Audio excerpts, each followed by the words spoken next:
아마존이 심상치 않다. 심지어 몇 개 기관에서는 현재 주가에서 40%는 더 오를 여력이 있다. 이렇게까지 말을 하는 거예요. 같이 한번 얘기해 보겠습니다. 일단 이 기사 보셨나요, 여러분들? 이거 지금 제목이 재밌어서 가져왔는데, 이것이 진정한 로켓 배송이다. 아마존이 하도 물류 대란이 난리가 나니까 아예 항공기 구해가지고 직접 중국에서 미국으로 나른다, 이런 기사가 나서 재밌어서 가져와 봤는데요. 답답하니까 이렇게 말하는 거죠. 그냥 비행기 사서 직접 우리는 물류 나르겠습니다. 돈도 많은데요, 이렇게 말하는데 진짜 이게 로켓 배송이죠. 왜냐면은 지금 다른 기업들은 물류 대란이라서 어떻게 하고 있나 보니까 이렇게 하는 거죠. 컨테이너 갯돈이라 그래서 지금 항구에 배가 못 들어오고 사람이 없어서 지금 물류 대란이 일어났잖아요. 제가 재미 삼아서 여기 짤을 넣어놨는데, 코스트코 CEO가 이렇게 말하는 거죠. 이러다가 배 빌려서 물품 들여오겠어? 세상에 그럴 일이 있겠어? 이렇게 말하고 막 웃고 있죠. 그리고 월마트 CEO도 그러게요. 설마 배를 빌려서까지 물류를 들어올 일이 있겠어요? 이렇게 말했는데 아니나 다를까 몇 달 뒤에 몇 주 뒤에 이제 보시면 코스트코 CEO가 표정이 싹 굳었죠. 이렇게 울고 있습니다. 세상에 그런 일이 일어났네. 하루 대여료만 1억 6천만 원, 물류 대란에 선박 빌리는 미 유통업체. 실제로 코스트코가 빌려버렸습니다. 선박을. 그쵸? 코스트코만 빌린 게 아니고 지금 보시면 홈디포도 크리스마스 시즌부터 소비 시즌, 장식품, 난방기 등 계절적 수요가 높은 상품의 재고를 확보하기 위해서 선박 빌리기로 결정했다. 홈디포 관계자는 선박을 대여한다는 아이디어는 농담처럼 나왔대요. 와, 진짜로 업계 관계자들도 이러다가 진짜 배 빌려야 되는 거 아니야 했는데 현실이 됐대요. 선박 대여는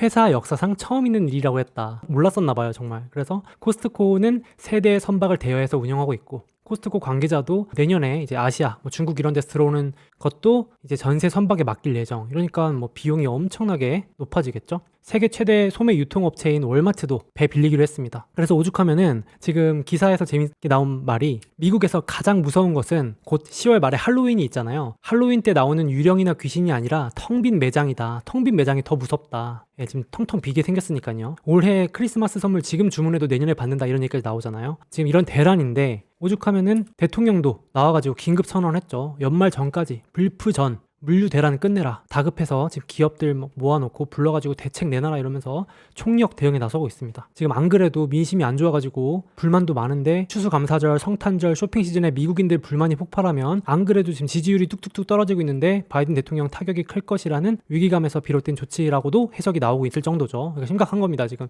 민심이 뚝뚝 떨어지고 있습니다. 이제 그래가지고 지금 다른 유통업체들은 배 빌리는 것도 대단하다고 하고 있는데, 아마존은 못 참겠어. 우리는 그냥 비행기 직접 구해서 할래. 이러고 있는 거죠. 그러니까 제가 이거 보면서 이거 스케일이 다르다. 왜냐면은 여러분들, 배 빌리는 것도 일반 운송 비용의 2배 정도 한대요. 근데 비행기 쓰면은 못해도 5배에서 10배가 들어간답니다. 비용이. 그러니까 이것도 누군가는 위기에 이렇게 엄청난 돈을 들여서 투자를 하는 거죠. 저는 이거 보면서 느낀 게, 투자도 양극화다. 대형 업체들 사이에서도 이렇게 투자금이 나뉘는구나. 누구는 배 빌리고 누구는 비행기 빌리고, 맞죠? 심지어 비행기를 산다 그러죠. 제가 뒤에서 좀 더 자세히 말씀드려 볼게요. 그래서 참 이거 엄청나다 생각이 들었고, 근데 어떤 분이 이렇게 말씀하실 수 있어요. 소몽님, 아마존 항공시장 뛰어든 거 이미 하고 있었던 거 아니에요? 맞습니다. 사실은 최근에 나오는 기사들을 보니까 갑자기 아마존이 뭔가 항공을 뛰어든다, 물류에 뛰어든다, 이런 것처럼 보이는 경우가 있는데, 그게 아니고 아마존 당시 CEO였던 제프 베조스, 지금은 CEO에서 물러나서 이사회 의장이죠. 제프 베조스가 2015년에 아마존 프라임 에어를 설립했습니다. 아마존 유료 회원들한테 빠르게 배송하기 위해서. 어떻게 보면은 진짜 이 시장이 커지고 이런 문제가 생길 거라고 예상을 했던 건지는 모르겠습니다만, 어쨌든 자체 항공을 준비하고 있었던 거죠. 벌써 몇 년 된 겁니다. 그때부터 이제 비행기 임대 이제 시작해서 빌려서 하고 있었는데, 물류 시장 하면 딱 대표적으로 물류회사가 페덱스, UPS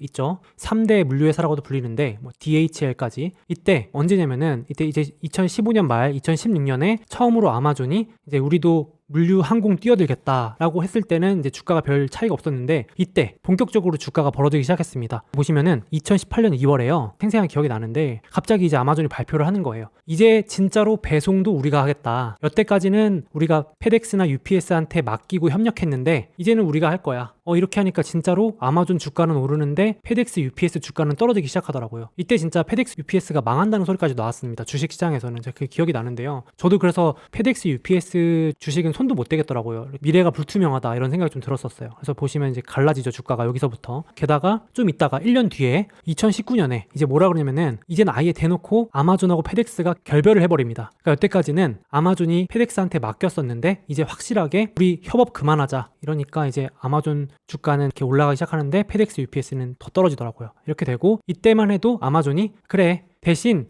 국제 배송은 너희가 해줘. 해외 배송 같은 거는 비행기도 많고 경험 많은 너희가 해줘 라고 하고, 그럼 미국 시장만 우리가 할게 이렇게 한 건데요. 그러니까 어떻게 보면 이런 거죠. 나이키가 아마존에 입점해 있다가 나온 거죠. 약간 이제 결별한 거죠. 서로 따로 갈 길 가자. 이때부터 이 주가가 본격적으로 걸렸는데, 이번에 나온 게 뭐냐면 이제는 장거리 항공, 그러니까 국제 배송까지도 아마존이 하겠다는 거죠. UPS, 페덱스한테 해외 배송도 안 맡기겠다. 와, 이거는 다 우리가 직접 하겠다. 그리고 뒤에 좀 더 자세히 말씀드릴 거지만은, 뛰어든 김에 우리가 우리 거만 하는 게 아니라 고객들 상대로 물류 사업까지 하겠다. 이제 완전히 진짜 제목처럼 위기를 마치 기회로 삼는 대응을 하고 있는 거죠. 마치 알았다는 듯이, 준비했다는 듯이, 우리가 벌써 16년부터 지금 5년째 준비해온 걸 이제 본격화하는 것 뿐이야, 이렇게 마치 말하는 것 같습니다. 그래서 야, 대단하다, 준비를 이렇게 열심히 해왔나 이렇게 생각이 들 정도로, 어떻게 보면은 아마존 입장에서는 신사업 기회인 거죠. 고객들, 유료 프라임 회원들 상대로 열심히 우린 준비해갖고 투자하는 거다. 실제로 아마존 철학이 그거잖아요. 번 돈을 아낌없이 고객한테 투자한다. 신사업에 투자한다. 더 값싼 가격에 고객들한테 좋은 경험을 주면 고객들은 몰려들 거고, 그럼 우린 돈 더 벌 수 있다. 이게 이제 아마존 철학이었잖아요. 경영 철학. 근데 이게 진짜 저는 좀 소름 돋았던 게, 제프 베조스가 처음에 이렇게 클 수 있었던 비결 중에 하나가 이거잖아요. 전자상거래 할 때, 야, 이거 블랙 프라이데이 끝나고 나니까 우리가 만들어 놓은 서버 뒤에 인터넷이 남는데, 남는 거 놀리지 말고 다른 기업들한테 돈 받고 팔아볼까? 한 게 이제 지금의 클라우드잖아요. 이런 방식으로 엄청나게 커온 게 클라우드인데, 지금 무려 이 클라우드가 아마존 이익의 절반을 차지하죠. 완전 효자 사업이 돼버렸죠. 그래서 실제로 보시면 여기 아마존 이익의 절반이 클라우드에서 나올 정도로 어마어마한 큰 사업이 됐는데, 그렇죠? 그리고 전 세계 1등 클라우드 사업자가 지금 아마존이잖아요. 압도적인 1등. 신사업에 진출하는 방식이 똑같아 보입니다. 어차피 전자상거래 우리가 할 건데, 야, 이거 물류시장 이거 남한테 맡기기에는 성장 여력이 너무 좋다. 앞으로도 10%씩은 성장할 것 같아, 향후에. 그리고 아직 전자상거래 침투율도 초반인데, 미국, 중국 포함해서 글로벌 하면은 아직도 멀었는데, 이거 직접 물류하고 하는 김에 우리도 페덱스, UPS처럼 다른 고객사들한테 돈 받고 서비스해주자.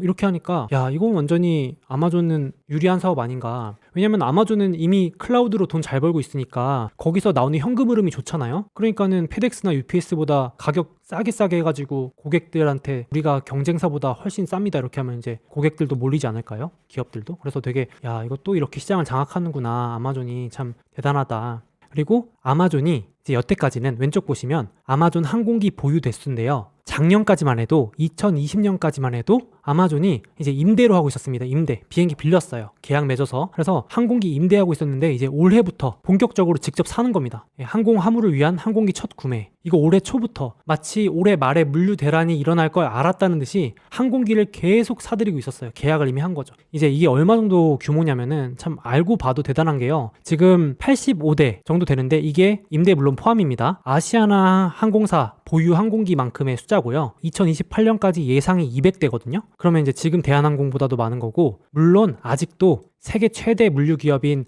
UPS, 페덱스보다는 부족합니다. 그래도 572대, 679대인데, 그래도 물류 전문으로 하는 회사도 아니고 항공사도 아닌데 자체 보유 항공기가 거의 200대 육박한다는 게 진짜 어마어마한 것 같아요. 그렇죠? 돈도 많은데 투자도 어마어마하다. 제가 이거를 계속 기사를 봤었거든요, 여러분들. 이게 뭐냐면은 2020년에도요, 작년에 계속 이런 기사가 났었어요. 아마존이 중고 보잉 항공기를 사들인다는 거예요. 비행기를 헐값에 사들이더라고요, 싸게. 왜냐면 작년에 코로나 때문에 비행기가 엄청 가격이 쌌을 거 아니에요. 중고 비행기 막 파산하는 항공사도 있었을 테니까. 야, 그래서 저는, 야, 이거 뭐 하려고 이렇게 사지? 그냥 뭐 물류가 뭐 그렇게 항공기를 이렇게 사들일 정도로 대단한가? 이렇게 생각했었는데, 야, 이때 사놓은 게 신의 한 수가 되는 거죠. 엄청 싸게 사들였다고 하더라고요. 그래서 마구 사들이고 있다. 올해 초에 이미 나온 기사입니다. 이제 지금 이거 가지고 물류 대란을 더 쉽게 극복하지 않을까. 이제 이 위기가 지나면은 더 양극화로 벌어질 것 같다는 생각이 들어요. 다른 유통기업들하고도. 그렇죠? 다른 기업들은 앞에서 말씀드렸지만 배 빌려서 겨우겨우 대응하는데, 비행기 가지고 대응하고 있으니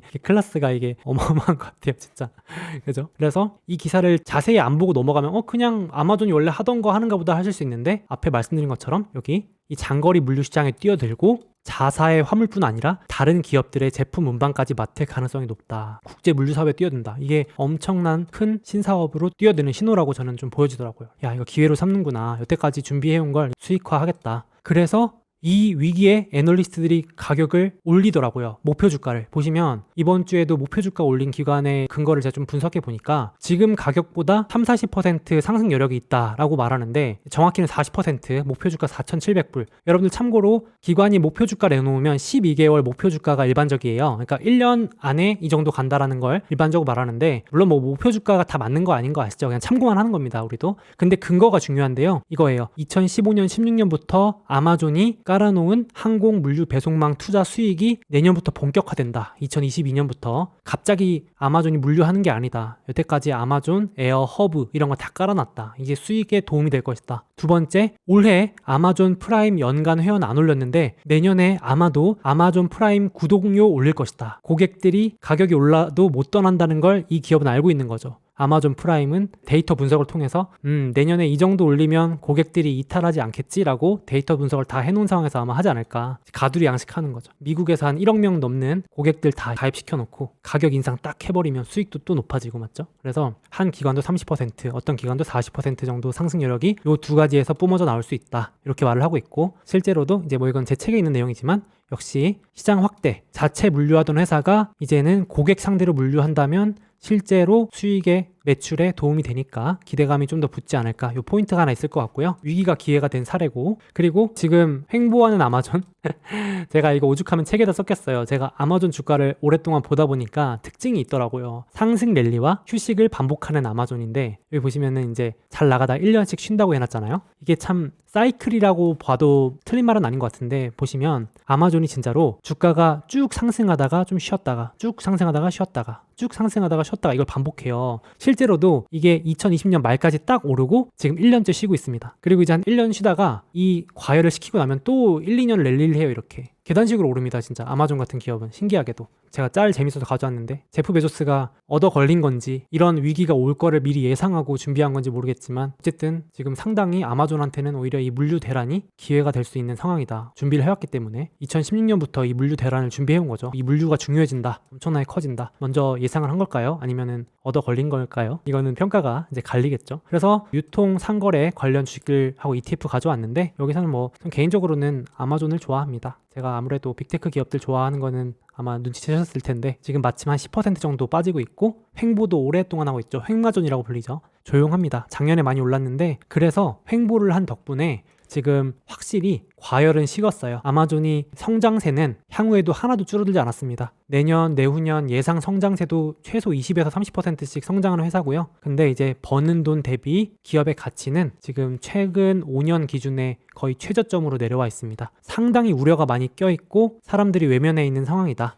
그래서 이제 비싸다고 하기는 어려운 수준으로 좀 내려왔다. 많이. 옛날 같았으면 막 비싸요 이랬을 텐데 지금은 이제 많이 이제 비싼 건 좀 해소됐다, 이렇게 볼 수 있는데, 여러분들도 아시다시피 우려가 너무 많죠. 반독점 규제, 플랫폼 규제, 디지털세 등 각종 증세. 게다가 이 리나 칸이라는 분이 아예 대놓고 아마존 저격수죠. 아마존 잡겠다고 이 자리에 올라갔기 때문에 아마존은 빅테크 규제하면 1번으로 혼날 기업에 늘 올라가 있으니까 시장이 그건 우려를 하는 것 같아요. 이런 것들이 좀 위험하다. 오죽하면 지금 백악관에서도 그러고 하원, 상원이 아주 그냥 똘똘 뭉쳐서 빅테크 잡겠다고 하고 있는데, 이런 우려는 껴 있을 수밖에 없고 앞으로도 이제 계속 나올 이슈일 수밖에 없음은 알고 투자하자. 이렇게 생각을 해보시면 좋을 것 같아요. 마침 아마존이 10월 28일쯤일 거예요. 아마 이때 이제 실적 발표를 합니다. 그때도 한번 봐야 될 것 같아요. 그래서 참고하시면 좋을 것 같고, 캘린더를. 그래서 저는 개인적으로 개인이든 기업이든 위기 올 때 대응 잘한 기업은 위기 지나고 나서 격차를 벌리는 것 같아요. 아마존도 지금 딱 그런 모습을 보이고 있는 것 같고, 미리미리 항공기 물류 대란을 준비해 놓은 느낌이 나서 지금 다른 기업들은 부랴부랴 배 빌리고 있는 상황이잖아요. 그렇죠? 그래서 격차가 벌어질 것 같다는 생각이 좀 조심스럽게 들었고, 뭐 개인이나 기업이나 비슷한 것 같습니다. 그래서 한번 저도 좀 느끼는 점이 많았습니다. 준비 정말 잘했구나, 이런 생각이 좀 들었습니다.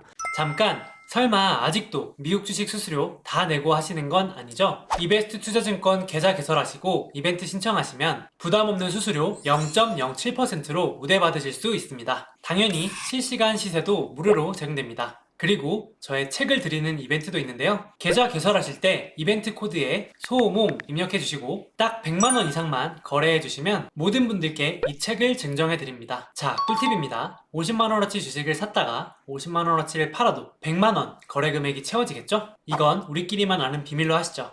만약 이미 타사에서 해외 주식을 하고 계시다면 그 해외 주식을 이베스트 투자증권으로 옮기시면 최대 100만 원을 드린다고 합니다. 뿐만 아니라 지금 구글, 아마존, 마이크로소프트 등 미국 주식 한 주를 랜덤으로 지급하는 이벤트도 진행한다고 하는데요. 와, 아마존, 구글 한 주당 가격이 200만 원이 넘는데 당첨되면 꽤 쏠쏠하겠는데요. 마침 미국 주식을 해보려고 하거나 추가로 계좌 개설을 하실 거라면 이런 혜택 누리면서 투자하시면 더욱 좋을 것 같습니다.